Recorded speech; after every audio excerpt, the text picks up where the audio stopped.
स्वागत है आपका JVF school digital learning platform पे, जहां आपको बिहार बोर्ड से संबंधित सभी समाधान प्राप्त होंगे हमारे अनुभवी शिक्षकों द्वारा।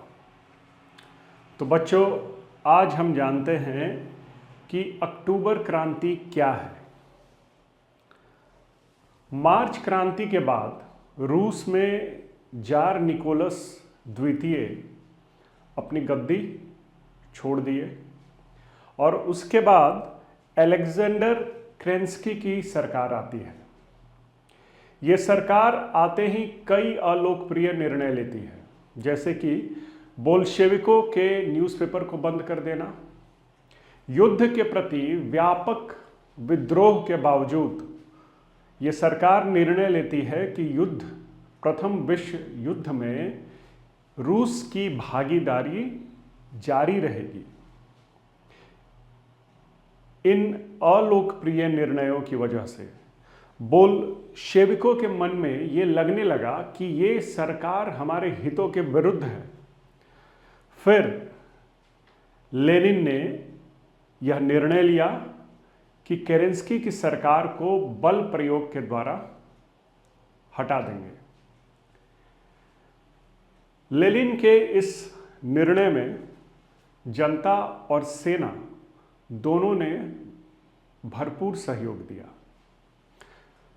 फिर 7 नवंबर 1917 को रेलवे स्टेशन, कचहरी, टेलीफोन केंद्र,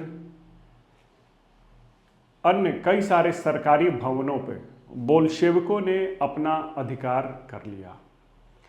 केरेंस्की रूस छोड़ के भाग गए और सत्ता की बागडोर बोल्शेविकों के हाथ में आ गई। इसी को हम अक्टूबर क्रांति कहते हैं। आपके मन में यह सवाल आ रहा होगा कि यह क्रांति तो 7 नवंबर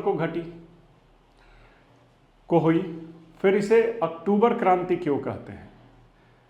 तो वो इसलिए कहते हैं बच्चों, क्योंकि 7 नवंबर का जो ये डेट है, 7 नवंबर का डेट, ये हमारे अभी जो हम कैलेंडर यूज़ कर रहे हैं उसके हिसाब से है, पर रूस का जो पुराना कैलेंडर था उसके हिसाब से वो डेट था 25 अक्टूबर 1917। इसलिए ही इसे अक्टूबर क्रांति कहते हैं। इसका एक और नाम बोल्शेविक क्रांति भी है, या फिर हम इसे नवंबर क्रांति भी कहते हैं। धन्यवाद। मैं शंकर, JVF स्कूल से।